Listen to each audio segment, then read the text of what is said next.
Hello ladies and gentlemen, welcome back to Batman Animated Series Season 4, the final part, Part 4. In the previous 3 videos, which I highly recommend checking out, we've covered every episode from Holiday Nights to The Demon Within. So for today's episode, we're covering the last 6 episodes: Legends of the Dark Knight, Girls' Night Out, Mad Love, Chemistry, Beware the Creeper, and Judgment Day, followed by the final thoughts on Batman Season 4. So let's waste no more time and get right into Legends of the Dark Knight. The Demon Within might be a pretty disliked episode, but now we have what is often considered to be one of the best episodes of the entire season, Legends of the Dark Knight. However, it is popular for a much different reason than, say, Heart of Ice. This really isn't a BTAS episode, and you'll quickly see why. The story is that a group of kids are wandering around Gotham at night talking about Batman. Since the show is obviously from Batman's perspective, we really don't think of how he's perceived by the public, but remember the episode I Am the Night. Batman had stated that he became some kind of a tourist icon more than a vigilante. These kids are in possession of all this Batman merchandise, so I just figured I'd mention this bit of continuity. Anyway, the 3 kids have different stories to tell in regards to what Batman is like. The second story is when things start to get interesting. The animation completely shifts to look like the Batman comics from the 1950s fully animated. The story itself is so clever since it's incredibly cheesy, but in a way that makes sense for that era. We got your clue about stealing laughter. The comedy is finished. A famous line from Pagliacci, the opera about a sad clown.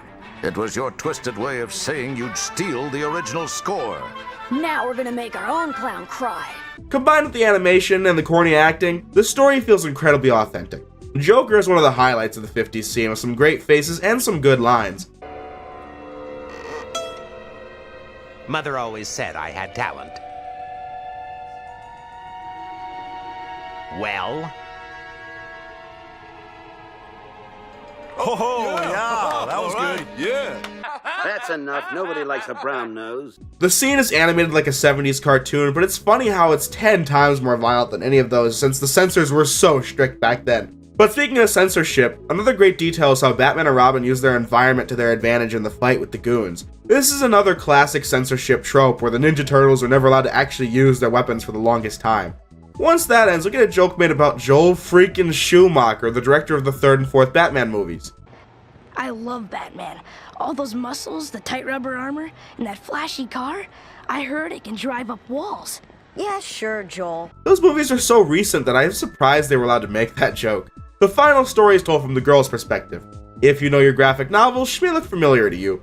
She's meant to look like Carrie Kelly, who was the 3rd Robin in Frank Miller's The Dark Knight Returns. It's funny to see that this team paid homage to that novel here when they would go on to do a direct adaptation 14 years later as a direct DVD movie. I vastly prefer the full movie to this, and the book itself, but that's neither here nor there. But of course, that movie being better than this little scene is to be expected since that's an adaptation and not just a tribute. I'm not going to run through the plot since it's a scene from The Dark Knight Returns, but I can say this. They got Michael Ironside to voice old Batman and Kevin Michael Richardson to do the mutant leader, both very fitting voices for the characters. With that done, the kids find Firefly up to his old tricks as the one true Batman arrives to save the day, stop Firefly, and leave as mysteriously as ever, thus ending the episode. I feel like what makes this episode work so well is just how simple it is. By the time this episode had aired, Batman had been around for 59 years. The character had so many different incarnations and has continued that to this day. Nowadays, Batman is almost 80. This episode really spoke out to me and many others since I've been a Batman fan for my whole life, and as a result, I've seen a lot of different incarnations. But at the same time, no matter which version it is, whether it be dark and depressing or lighthearted and campy, Batman has and always will stand for the same set of morals and will continue to do so, inspiring people of all ages for generations to come. Batman the Brave and the Bold was quite the campy series, but the series finale to that was such a joy to watch as Batman gives this speech. Yeah, looks like. At least you can say you had a good run. A great run. And until we meet again, boys and girls, know that wherever evil lurks, in all its myriad forms, I'll be there with the hammers of justice to fight for decency and defend the innocent. He might have been cancelled, but a new Batman would just be created and take his place, whether it be on TV, in video games, on the big screen, or on the pages of the comic books. Batman will be around forever, and will always mean the same thing. Once again, not an episode with much to offer when it comes to storytelling, but it's just such a fun tribute to the variety of the Batman mythos, so I definitely don't mind. Next episode, Girls' Night Out, an episode so alien that Alec considers it the worst episode of BTAS. I wouldn't go that far, but let's take a look at it. A prisoner is being escorted from Metropolis to Gotham with the truck driver mocking her. The prisoner is Livewire, and I suppose that means you need to know who that is. Well, let's open up our copies of Superman the Animated Series Volume 1 and find out. Livewire was once an obnoxious, albeit popular radio personality that frequently badmouthed Superman. She did a live show on stage in the middle of a thunderstorm that went a bit too far since she got fried by a bolt of lightning, and this was the accident that transformed her into Livewire. From there, she became a regular member of Superman's Rogues Gallery. Livewire had enough power left to escape captivity, and now she's ready to wreak havoc on Gotham. Batman is conveniently out of town, so he's giving Batgirl the task of stopping Livewire. But he says he'll call Superman to help out. However, he wasn't available to pick up the phone. Hello, Dulesville Central. Is Clark Kent there? No. May I ask who's calling? A friend. It's critical that he gets this message. Shoot. Livewire has escaped in Gotham. If he wants to get on top of the story, He needs to get there right away. Do you understand? Who is this? Sounds like a cape to me. I like how Batman just hung up there on the phone. It's kind of funny. Not that she needs much introduction, but in case you were curious, Supergirl debuted in Superman the Animated Series Volume 3 in the episode Little Girl Lost, where Superman was exploring the galaxy and found the sister planet of Krypton called Argo. In their final days, this family had put themselves in cryopreservation for someone to rescue them one day. Superman arrived too late to save the family, but their teenage daughter did survive, and so he took her in as his cousin, whom then took up the mantle of Supergirl, aiding Superman in a quick confrontation against Darkseid. And I know I'm going on a bit of a tangent, but that's because I'm in the mood to talk about much more interesting episodes. Back to this one, though, Supergirl arrives in time to save Batgirl from Livewire, but before they can stop her, she gets away. Let's see here. Bullock is pissed that the rookies lost Livewire. The episode then cuts to Harley and Ivy's hideout, where they discuss trying to keep a low profile so Batman won't find them. Livewire arrives and offers an edge, and the ladies go out for a crime spree. Now that the time has come, I'll give credit to Harley Quinn in this episode. I mean, she was treated like a complete joke, and I love it. This even carries over to the big fight scene at the end, where Harley tries to hit Supergirl in the head with a spring-loaded boxing glove. The villains are my favorite part of this episode, honestly. So where do the heroes go wrong? Past Shadow of the Bat, I haven't had any issues with the DCAU Batgirl, and I'll say now that the DCAU Supergirl is a good character, but I'm not a big fan of how they use her in many of her appearances. The biggest problem with this episode is just how cringeworthy the interactions between these two are. Is it the script? The acting? I don't know, but when Batgirl is commenting on how cool it is to fly, I just want to turn the TV off. During fight scenes, I don't have too many issues, but it's just the dialogue. Speaking of fighting, Supergirl gets wrapped in Ivy's vines, no surprise there, the heroes have to re-strategize, and it's this scene that kills me. Your life is so cool. Yeah, well, so how about you? Well, I kinda live on a farm. A farm? Like chickens and cows and stuff? Yeah?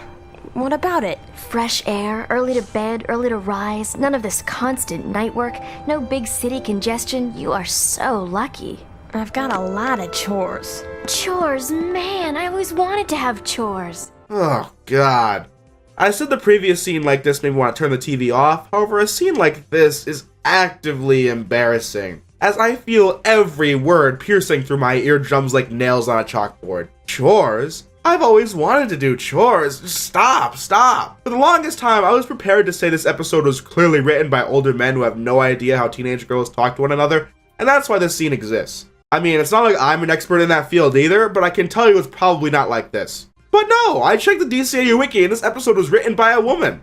An older woman, but nevertheless still a woman. So when she was a teenager, was this regular conversation? Probably not. It's just bad and cringy dialogue. I think I've spent too long on this scene as it is, so let's wrap it up. Thanks to the true power of teamwork, Batgirl and Supergirl managed to gain the upper hand since the villains lack said teamwork. The villains are incarcerated, the day is saved, and even Bullock has to give the duo some credit, ending Girls' Night Out. I don't have much to say about this one overall. I like the characters involved, and it establishes another bond within the DCAU, of which we will see many going forward. The cringy dialogue is definitely an issue, but it's not a terrible episode. Not many animation mistakes or contrivances, so when thinking of the best and worst of TNBA, this isn't going to be one I think of in either category. But hey, speaking of the best of TNBA, I have a hard time picking my favorite episode. I just raved about Old Wounds, and right alongside it is another one of the most critically acclaimed episodes in the DCAU. I don't disagree with the majority one bit here. It's now time to talk about Mad Love. I know the last few episodes after Old Wounds have been pretty lax, but Mad Love is an episode filled with serious emotions and dark implications. I'm saying this right now, to get anyone who isn't familiar with this story in the right mindset before we begin. Actually, before we start, there is one thing I'd like to go over. Harley Quinn made her worldwide debut in the BTAS V1 episode The Joker's Favor. Her role in the story was someone who cheered Joker's antics on. Not much to it. But it added an extra spice to Joker episodes that was missing from earlier episodes like Christmas with the Joker or The Last Laugh. She continued aiding the Joker in The Laughing Fish, which was more or less the same as Joker's Favor, the wacky sidekick. Cheer up! You can be my very own little mermaid.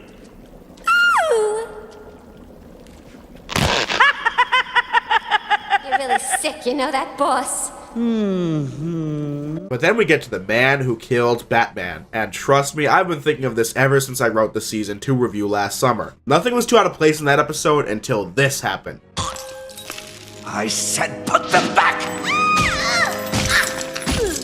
The question then became, what is the true nature of the Harley-Joker relationship, with the imagery from Harley and Ivy continuing to support this?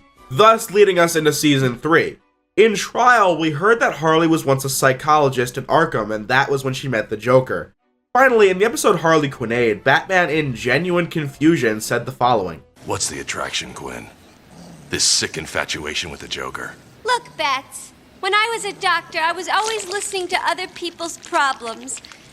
Then I met Mr. J, who listened to me for a change and made everything fun. You think it's funny when he hurts people? It's just a joke. Hope you're still laughing when it's your turn. So the stage has now been set. It is time to learn about the twisted story that turned the promising Dr. Harleen Quinzel into the psychotic Harley Quinn. It's time to start Bad Love. What the heck? My software just isn't working today. I don't mind saying I really hate these checkups. What in this miserable world is more beautiful than a nice big smile?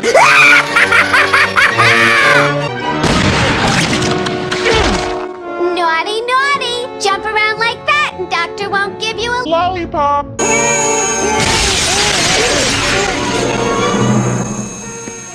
It was an easy hint, Joker. Sloppy. Predictable. May the floss be with you.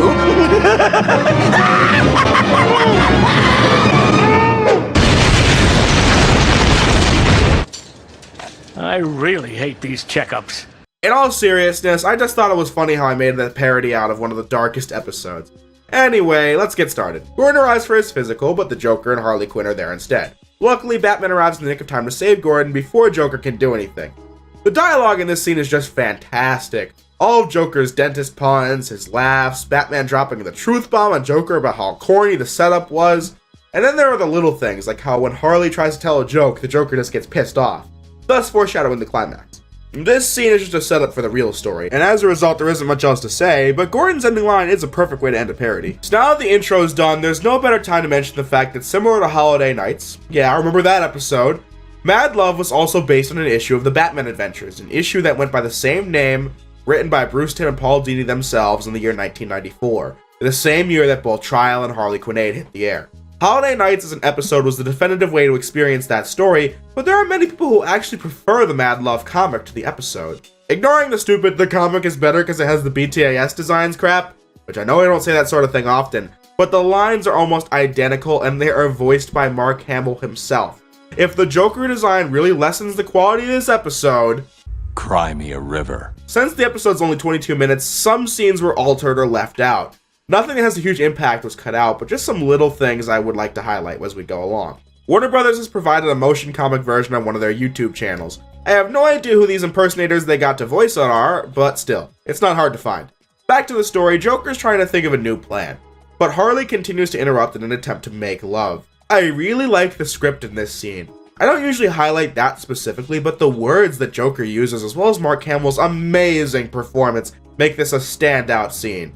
We also answer the question you've probably been wondering the whole time. I mean, you'll watch Adam West's Batman and see all the contrived and absolutely ridiculous death traps that the villains put together for Batman, and you'll wonder why they don't just shoot him. Why don't you just shoot him? Just shoot him? Know this, my sweet. The death of Batman must be nothing less than a masterpiece. The triumph of my sheer comic genius over his ridiculous mask and gadgets.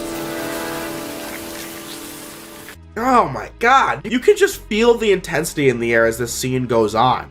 Back on subject, Joker tosses out an old plan involving a piranha tank, but Harley picks it up, not before being kicked out. As usual, Harley thinks Batman is to blame for her current situation, not the guy who pretends to love her despite tossing her out the door multiple times. The next few minutes are solely spent on a flashback as Harley remembers the time she first met the Joker in Arkham after she became a doctor. One detail that was in the comic but not in the episode was the fact that Harley didn't even get through school legitimately. They don't say it, but basically she used sex to get the highest grades possible, and that is how she became a doctor. Her next move was to get into Arkham, get the secrets of those super criminals, and to profit off of them.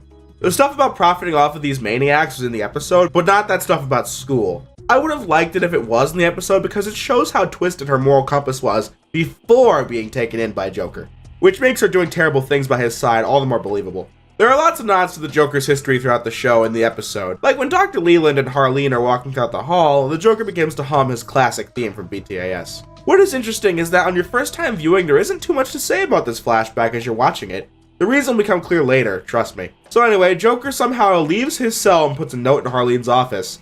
3 months later, she finally gets a session with him. She thought she was ready for anything until this happened. You know, my father used to beat me up pretty badly. Anything except that. Every time I got out of line, bam! Or sometimes I'd be just sitting there doing nothing. Pow! Pops tended to favor the grape, you see. Uh-huh. There was only one time I ever saw Dad really happy. He took me to the circus when I was 7. One of the things that makes this scene incredibly ominous is that we really don't know if he's telling the truth or not. In my Season 1 review, I had praised the fact that the show never gave us the origin of, say, Batman or Joker. BTAS, as I've said a million times, was a tie-in to Batman '89, a film about that very thing. That obviously was fresh in people's minds. So instead we got stories about the Man-Bat or the Mad Hatter. It wasn't until Mask of the Phantasm we learned that Joker once worked for the Valestra mob and was responsible for the assassination of Carl Beaumont, which had inspired Andrea to become the Phantasm. So his history is not that clear, as we already know. But who is to say that this story about his father never happened? Maybe this was why the Joker became a mobster. I still remember the clowns running around, dropping their pants. My old man laughed so hard, I thought he'd bust a gut. So the very next night, I ran out to meet him with his best Sunday pants around my ankles. Hi, Dad, look at me. Zoop!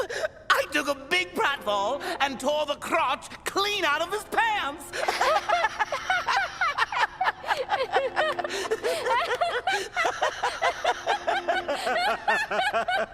And then he broke my nose. But hey, that's the downside of comedy. You're always taking shots from folks who just don't get the joke. Most importantly, Harleen was devastated by the story Joker told. The next scene establishes the fact that she's piecing his story together and has come to the conclusion that he is just a bit misguided in his attempt to spread joy. Joker was just kidding with his father and then was punched in the face for it. That was what told him that violence was, as he put it, the downside of comedy. However, the episode is missing a thing from the comic that really drove it home. In Harleen's notes, you can clearly see how it says, "Beaten when prank gone wrong," and right under it, it says, 3 days in hospital. In the comic, the story he tells Harleen is mostly the same.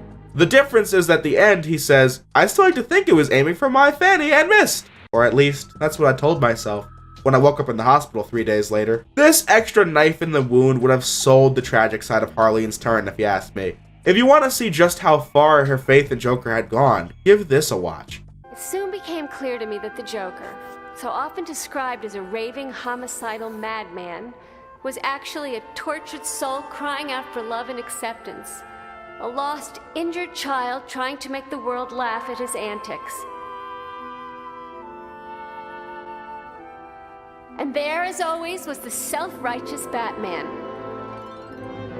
determined to make life miserable for my angel.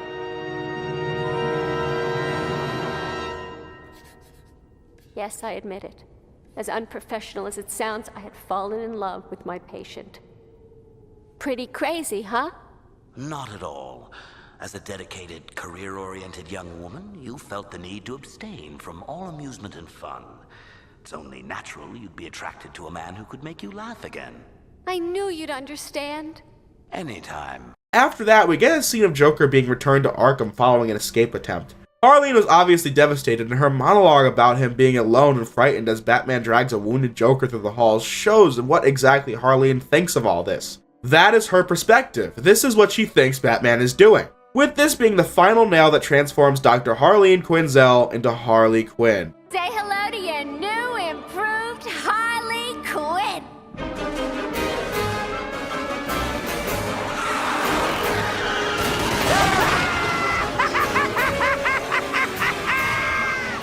It seemed like we would live happily ever after. In the present day, Harley has cooked up a devastating plan. She pulls off an incredibly convincing performance as she begs Batman to meet with her. After showing him these fake plans, a Joker robot shows up and attacks the two. Normally, this is something I would cut as worthless summary fodder, however I figured I'd just mention it to show off some DCAU lore. You might be wondering, since when did Joker have robots of himself? Well, this actually isn't new. Go back to Joker's debut episode, Christmas with the Joker, and you'll see that he has several robots ready to fire at Robin. Like I've said before, the Joker is a genius for all the wrong reasons. With the amount of time that's passed since Christmas with the Joker, it's safe to assume the design is improved enough for it to hold a gun and be programmed to say full sentences. After all, improving tech has been a theme this whole season.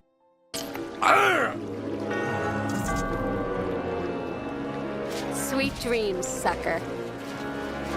Okay, so now Harley's captured Batman and she's using the tossed out piranha plan from earlier. Joker tossed it out because of the fact that the piranhas would never smile, so Harley has hung Batman upside down so the frowns will be smiles. Okay, we're finally done with the big summary dump. Seriously, this episode is filled to the brim with plot points to get us from point A to point B, despite being a mere 22 minutes. But now we've finally reached the big moment for this episode. Harley reveals that she's finally going to kill Batman so that she and Joker can move on from Batman, settle down, and live together forever. This statement is the catalyst for one of the eeriest moments in the history of BTAS. I mean, there have been many contenders, but this one manages to be something we've never seen before. Not once. Have a look. You and the Joker? Ryder Rooney.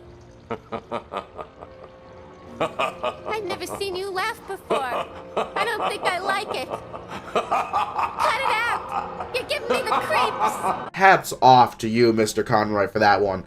Batman is literally laughing in Harley's face because she thinks that the Joker's in love with her. Remember what happened in Harley Quinn? Batman was honestly curious why she was obsessed with him, but now we have the blunt Batman paired with the knowledge of Harley thinking that her future is with the Joker. Batman just plainly says it. Wake up, Harleen. He had you pegged for hired help the minute you walked into Arkham. I'm with you on this one, Batman. What the hell, Harley? It's just so beyond hard to believe that it's gotten to this point after everything that's happened. It's quite frankly insane. Yes, I do think Harley deserves some blame in this. She's been a willing accomplice to a criminal and has hurt countless people because she thinks it's all fun and games? Ridiculous. But at the same time, I understand how knowing Joker's tragic backstory that makes him think it's all fun and games will be so captivating to her. But now, Batman drops the ultimate truth bomb. He told me things, secret things he never told anyone. Was it his line about the abusive father? Or the one about the runaway mom? He's gained a lot of sympathy with that one. Stop it! You're making me confused! What was it he told that one parole officer? Oh yes. There was only one time I ever saw Dad really happy. He took me to the ice show when I was 7. Circus. He said it was the circus. He's got 1 million of them, Harley. You're wrong! My puddin' does love me! He does! Oh my god! I have no words! Can you believe this was aired on a Saturday morning TV show? This is insane! Think for a second. What is the one Batman incarnation that I've constantly compared this one to? Roll the clip. Well, you look nervous. Is it the scars? You want to know how I got them? Yeah, The Dark Knight had used this similar idea for the famous "You wanna know how I got these scars" line. Like, I can't emphasize just how scary an implication this is. So instead of doing that, let's go all the way back to the flashback and re-evaluate it. The flashback was told through the eyes of Harley, and so we had no reason not to believe her. Knowing what Batman said, let's see how it plays out. Dr. Leland and Harleen are walking through the hall talking about her motive to profit off the supercriminals, to which Joker then hums his theme, and winks at her. We'll also get the brief bit of dialogue outside of the cell. Care to tell me how this got in my office? I put it there. I think the guards would be interested to know you've been out of your cell. If you really were going to tell, you already would have. You know, Sweets, I like what I've heard about you, especially the name, Harley Quinzel. Rework it a bit, and you get Harley Quinn. Like the clown character Harley Quinn. I know. I've heard it before. It's a name that puts a smile on my face. It makes me feel there's someone here I can relate to. Someone who might like to hear my secrets. The first session is the real point of contention, though. I've described Joker as a genius on numerous occasions, and this scene is the pinnacle of that. He planned this all so carefully, right down to the word choices and the type of story he tells. He analyzes these doctors and parole officers and comes up with whatever story would twist them to his side the best. Like Batman said, he has told tales about a runaway mom, the abandoned orphan story, the abusive father, even reusing some stories with a few details changed. Combined with Harley's shady past, these two made for a dangerous combo from the very beginning. Remember what Joker said at the end of his story he told to Harley? But hey, that's the downside of comedy. You're always taking shots from folks who just don't get the joke. Like my dad. Or Batman. I'm sure he always ends his stories with some kind of anecdote about how bad Batman is, since this will further drive people towards his side when they see Batman beating the Joker down for the monster he actually is. This is why the Joker is easily the scariest villain in the entire DCAU. We have seen the likes of the Scarecrow, the Phantasm, or Bane. We'll see other heinous villains like Lex Luthor or Darkseid and so on. But this bit of human manipulation, combined with the clown look to take people's guard down, the robots, the laughing gas, and some of the vile acts that we will see from him going forward are all reasons to believe why the Joker is the scariest villain. There is just one detail from the flashback I want to discuss. Remember the ending where Harley breaks Joker out as they make a dramatic exit?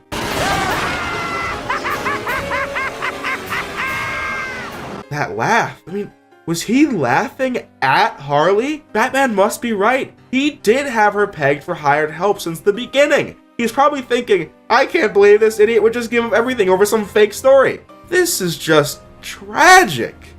But there isn't much left of the story, so let's get through it. Harley's about to kill Batman to win Joker's heart, despite what Batman has said, but Batman cleverly stops her by saying that he won't believe it for a second without a dead body. There is precedent for this. Remember the man who killed Batman? Joker didn't believe Sid the Squid for that very reason, and Batman was watching that whole thing. So Harley calls the Joker, and now there's just, for lack of a better phrase, a creepy vibe after that last scene. What? Harley? Oh, where the heck have you been? Oh, yeah. Batman, eh? Oh, you don't say. You have who tied up where? On the drive there, the comic provided a panel showing why the Joker would be pissed off at this, as the faces of Two-Face, Riddler, and Penguin mocked the Joker for being the boyfriend of the girl who killed Batman after he failed so many times. This would have helped the episode as well, but they probably didn't feel like paying actors to say a few sentences. All throughout the video, I have talked about Lesson Censors this, Lesson Censors that, and man, I think this scene is the definition of that. Harley! Hi, Puddin'! You're just in time to see the... Excuse me, I'll be just a minute. But Puddin', I don't understand. Don't you want to finally get rid of Batman? Only if I do it, idiot! But it's still your plan, see? Everything just like you said. Except I hung the guy upside down so he'd see their little frowns as little smiles. Now it all works. Except you had to explain it to me. If you have to explain a joke, there is no joke. Now I'll calm down, Puddin'. You've forgotten what I told you a long time ago. One of the painful truths of comedy. You always take shots from folks who just don't get the joke.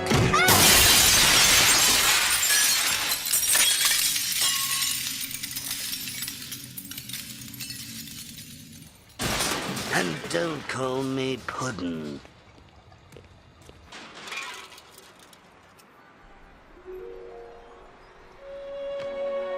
My fault.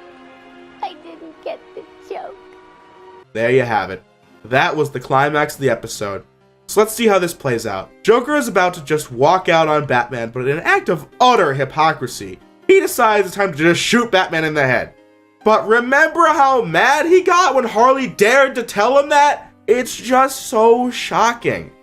I don't know what else to say. Batman and Joker have a brief chase which ends as the two stand on a moving train, and Batman gives one final monologue for the episode. She almost had me, you know. Arms and legs chained, dizzy from the blood rushing to my head. I had no way out other than convincing her to call you. I knew your massive ego would never allow anyone else the honor of killing me. Though I have to admit she came a lot closer than you ever did. Puddin'. Calling him Puddin' at the end really adds to the intensity, since this is easily one of the most brutal fight scenes between Batman and Joker that we will see. Not only is the train a perilous set piece, but Joker is legitimately getting hard-hitting shots in on Batman. We've never seen that. It's usually some hit him while he wasn't looking attack. But he made one fatal slip-up.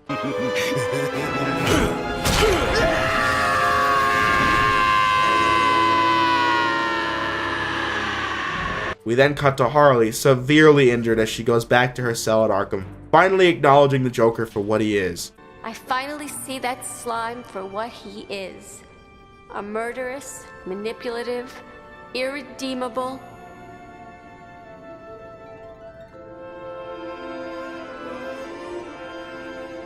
Angel.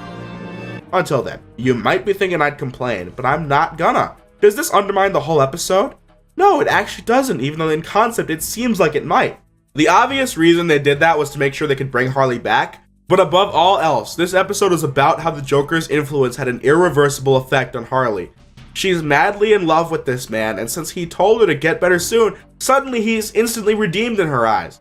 It's quite sad if I'm honest. Thing is, we can get into this in later videos, but for right now, I think that's enough.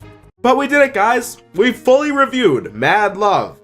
Honestly, I have no objections to this being the most popular TNBA episode. It makes perfect sense. This is such an epic and ambitious episode. I gave you guys the build up to this before diving into the episode proper, but you don't even need that. This is such a complete story as is. It has 3 acts, a tragic storyline, and an intense climax. If you ever needed a model for how to do a serious BTAS episode, this is your model. I think this is easily one of the best episodes of the entire series for just how well written it was. After analyzing both, I think this episode has the slight edge to Old Wounds. Not that I had many issues with that storyline, but still, this episode is flawless. I can't think of a noticeable animation error, the voice acting gives the story the respect it deserves. I mean, what more can I tell you? This is the longest I've spent on any episode yet. I think I'm finally ready to move on from this one though. Just keep this in mind. This is the longest I've spent on any episode, but I doubt Mad Love will keep that title for long. Trust me. The DCAU is really just getting started. Anyway, we have 3 episodes left this season and none of them are too complex. So let's get right into episode 22, Chemistry. I was surprised right from the very beginning of this episode since it starts out with yet another Veronica Vreeland party. But this time, she's getting married? She seemed like somebody who had marriage as a distant premonition. So let's see what happens. At this wedding, Bruce has a fateful encounter with one of the bridesmaids, Susan McGuire. Instantaneously, the two hit it off, with Batman's game being really messed up once he and Robin go out on patrol. You might be thinking that this is a really cliche plot that makes absolutely no sense for this version of Batman, and to that, I'd have to agree. We can talk about that in a bit. This episode does have some good lines in it as well, like when Robin says that Batman's acting strange and Alfred replies with him, how does one tell? But Bruce now stops everything and asks this woman to marry him? What the hell's going on here? These two met maybe 2 days ago and Bruce is completely enamored with her? Looks like that thing I promised a while ago has come true. We all know the Batman story and it's been played out in the series before, but Mask of the Phantasm threw a wrench in that. We saw that Bruce fell in love with his kindred spirit, Andrea Beaumont, and when she was taken away from him due to the mob, it was then that became Batman once and for all. That scene still pulls on my heartstrings to this day. I mean, I can't play it because of YouTube copyright, but still. Point in all this is, Bruce Wayne died at 8 years old, as we all know, but his love for Andrea had brought Bruce Wayne back. However, when she left, Bruce Wayne was permanently retired, and in his place, Batman was finally born. From that point forward, I don't think this version of Bruce should be seeing anyone. Not seriously, I mean. Go out with some stupid girl every now and again to keep cover, and remember her damn name this time. So basically, this story has already raised some red flags for me. Speaking of that famous Phantasm scene, they play that music as Bruce announces this to Tim, Barbara, and Dick. There's just one problem. That. How you gonna keep it from her? I won't have to. I've always assumed that sooner or later the three of you would get all this. Well, it's gonna be sooner. They cut the music off in the middle, but still. Also, it's funny how he said they were gonna inherit this. Yeah, that didn't go as planned, did it? Oh, by the way, he also mentions that it's been a few weeks, so still too quick for marriage for my liking, but a little better than 2 days, I guess. So Bruce is getting married, with Dick telling Barbara that he'll probably be back in the costume within 3 months. Susan tells Lucius about the honeymoon plans that she made, and it was at this moment that I noticed Veronica wasn't at this party, when you'd think she'd be all over this. I mean, like, Leslie Tompkins is here, Kirk Langstrom is here, etc. But then Alfred butts in saying that she's now on the phone, and she tells Bruce that her husband is acting strange. Bruce decides that he has to save her, and Susan lets him go. Dang, nabbit, I really need something to finally end this summary. You won't mind? She's your friend. Wait, what? Susan literally says, she's your friend. Susan nonchalantly lets Bruce leave their wedding to save Veronica, adding to her supposed perfect understanding. But isn't she supposed to be friends with Veronica too? They met at her wedding, did they not? It was actually at this point that I changed my notes to get rid of the points off for this contrived relationship. Something's up here. After Bruce saves Veronica, he really shows how good he is at deception since he knows Michael's up to no good, but he's not going to reveal his cards just yet. Any idea why she called me? Some sort of problem? Problem? No, everything was fine. Well, that's another mystery then. Another?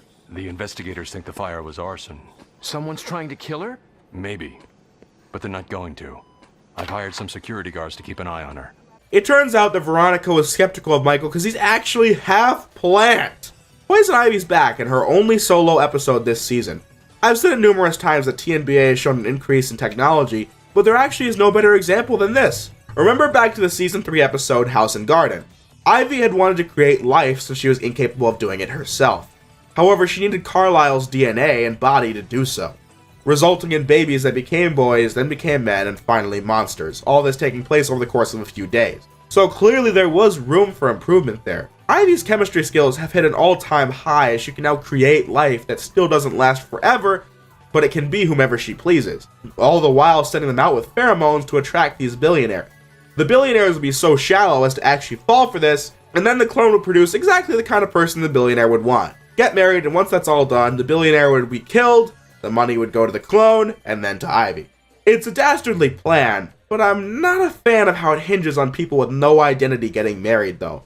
That part of it seems like it would be a tough sell, but maybe Ivy gave them a fake ID, I don't know. Point is, it's a little contrived, but it's still interesting, I guess. Looking at it again, this is actually super contrived. I don't know how this plot works and is an entertaining episode, but regardless, I still do enjoy the episode, despite the fact that it is really contrived. I don't know, I didn't really have a hard time buying it, but you might. We know that Susan had set up a cruise honeymoon with, quote, other newlyweds, but needless to say, this is the part of the plan where all the billionaires die.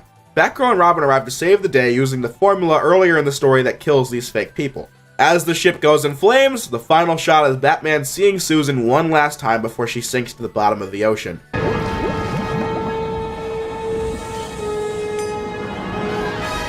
Also, Ivy dies in the end too. I think she's back in a Static Shock episode. I could be wrong. At this point in the review, I was gonna give a bit of a sad theory towards Ivy's character in this particular episode, and this whole season as a matter of fact, but for time's sake, and for the fact that I don't think it really adds anything, since I don't really get any conclusive results out of it, I decided to cut this one out of the video. It'll be at the end of the credits in the complete version of the review if you watch that. So yeah, let's get on with it. Other than that, I don't have much else to say about chemistry. It was a pretty good story, a sad ending with some very interesting twists, like the part where Michael puts his head through Veronica's laser fence. I genuinely thought that was a tense moment. Also, this is the very last time that Veronica Vreeland appears, so say goodbye to her. She really impressed me when going back to BTAS. Everyone remembers her for how much of a terrible person she was in Season 2, which is why I was so surprised when she turned into a female Bruce Wayne in Season 3, with her standout episode being Harley's Holiday. Not a great character, but the development that was there made her a background character to be remembered. Anyway, that's it for chemistry. Moving on to Beware of the Creeper. Before starting, it's worth mentioning that this is a Joker episode. A very comedic one at that. We just recently got done talking about one of the most epic DCU episodes, a tragic tale about domestic abuse. Since this is a comedic episode, I figured I should warn you beforehand that your mindset going into this episode should be along the lines of Joker's Millions as opposed to Mad Love. So without further ado, beware of the creeper. I really like the setup for this episode, so let's see. His true identity unknown. Operating under a variety of aliases, a nameless Gunsel began his criminal career as a hitman for the Valestra mob. Then he struck out on his own, formed a gang. Come on, Bruce. How many times do you have to hear this stuff? First target, the Ace Chemical Plant. Oh, I forgot. Mr. Obsessive.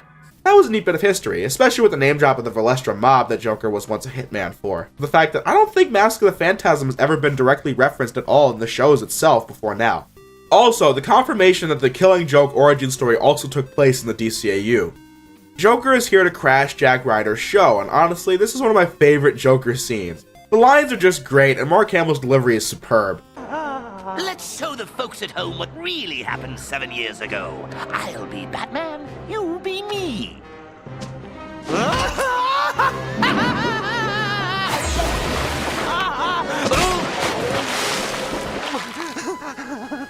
What determination! Give that man a cigar. Following a pretty slapstick-filled action scene, the Joker gets away and Jack Ryder is drenched in acid. He emerges as a yellow-skinned monster. I'm not sure why he's yellow and Joker turned white, but who cares. The next few minutes are solely spent on Ryder wreaking havoc on the streets of Gotham. I love the store clerk who couldn't care less about this monster in the store. Cash or plastic? With this being Joker's 7-year anniversary, Harley decides to throw him a party. Anniversary, Mr. J. You're really swell and okay. It's 7 years to the day. Take the night off. Let's play. Harley, I'm not in the party mood. If you really want to make me happy, find the plagiarist who's been stealing my act. That scene really gets a kick out of me, whether it be Harley's crappy singing, the Joker's great setup to throwing her out, or on a more tragic side, remember at the end of Mad Love, she thought Mr. J had redeemed himself, but here she's being thrown out again. Jack Ryder beats the crap out of Joker's goons, but at the same time falls in love with Harley and won't leave her alone, and this is the setup for the episode. Oh, by the way, after being called this by Harley, he decides to name himself the Creeper. I like a girl who plays rough. But she just tried to kill you. You're young. You'll learn. And of course, she runs back to Joker as he and the Creeper finally come face to face. You gotta save me, Puddin', after me. And who precisely would that be?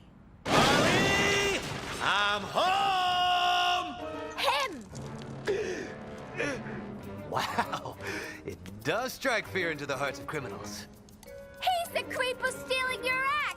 Once again, I must appreciate the line delivery from all the actors, but also the Creeper's imperviousness creates slapstick that I can't take my eyes off of. With this resulting in Batman and Robin chasing the Creeper in Joker's car, who's chasing Harley and Joker in a giant parade float on the highways of Gotham as Joker is tossing these mannequins on the road to hit the Creeper. While this is no Harley's Holiday, the slapstick is still very entertaining. Goodbye.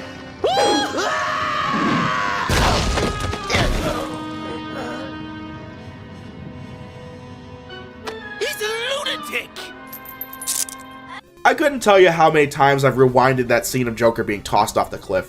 In the end, Batman gives the Creeper a cure for his condition that restores him to normal, but the ending hints at him taking off the cure. Looking at it, this episode is very good. I enjoyed the story, the intro was great, lots of memorable moments and slapstick and so on. Not Joker's best appearance this season, and I'd still probably watch many of Joker's classic episodes before this, but regardless, a good time was had. With that said, let us move on.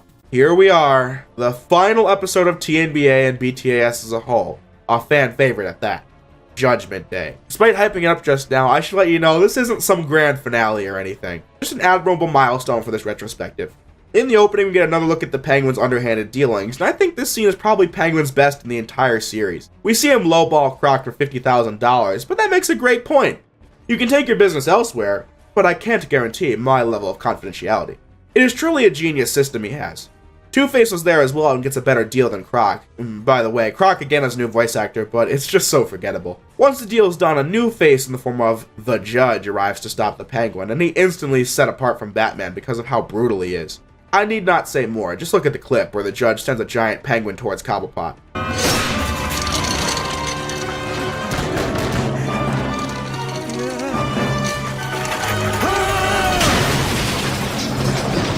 I also love the chilling voice and music the Judge has accompanying him. The design as well is brilliant. He just seems so lifeless, so ghostly.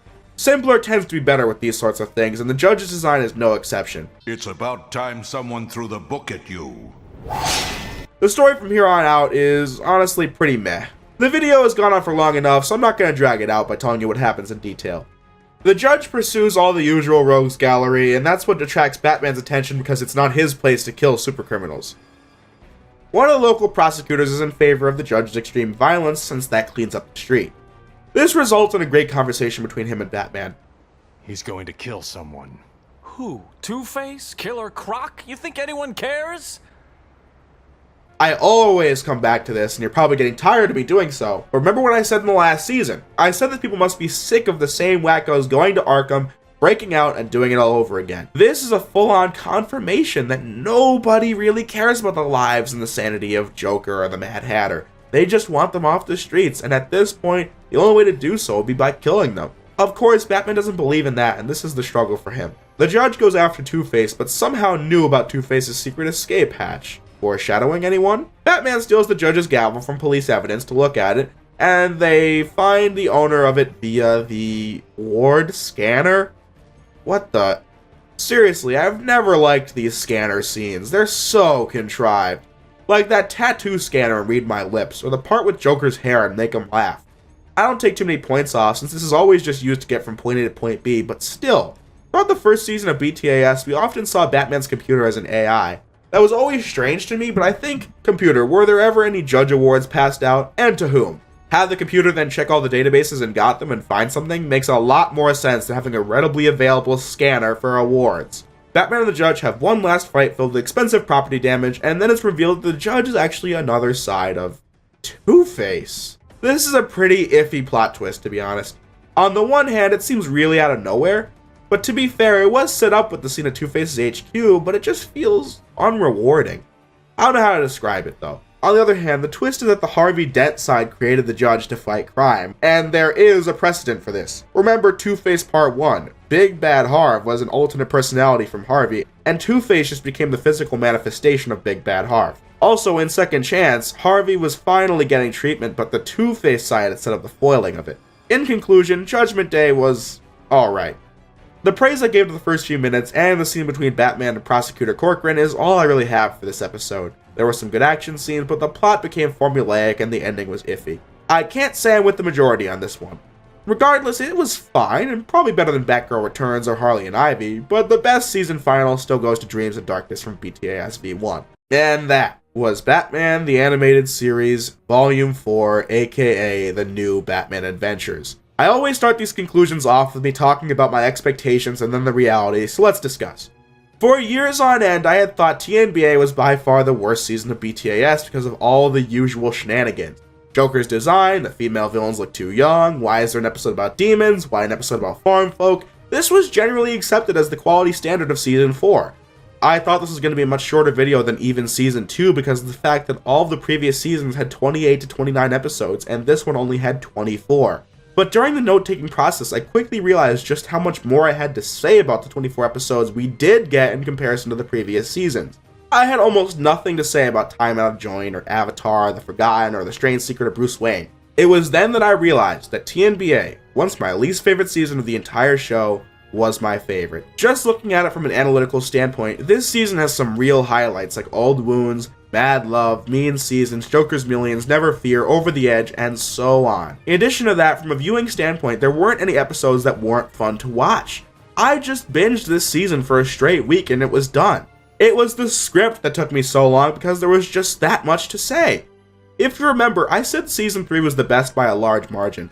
Looking back on this, that season was home to some of the best and most memorable Batman stories of all time, but some really forgettable ones at the same time. So my final verdict is, TNBA is my favorite season of BTAS, with Season 3 being a very close second with some admittedly higher highs, but not by much. With that said, that's it for BTAS. Well, the show, that is. The next Batman video is coming very soon. It'll be a video on Batman Mystery of the Batwoman. But anyway, I gave my thoughts on BTAS as a whole in the previous review, so I don't want to waste any time. In conclusion, BTAS is a fantastic series that had a dramatic effect on Batman mythos that you can still feel it to this day. But the massive overlook that's been given to other DCAU shows is really annoying, if I'm honest. Speaking of that overlook, the fact that even this season gets the shaft is just insane. TNBA has all the same things going for it as BTAS and then some. This behemoth of a video has definitely shown what I think of BTAS and TNBA though. A special thanks should also go to some of my YouTube compatriots that have appeared in the credits of these videos for helping out with the scripting process, offering different ideas, alternate word choices, different phrases, and so on. A second set of eyes can always be of aid when doing these kinds of things. Just don't ask me, I'm crap when it comes to giving feedback. So in the end, thank you all for watching, especially those who stuck with me throughout this TNBA marathon, because it was a tough series of videos to make, but satisfying nonetheless. With that said, I will see you guys next time.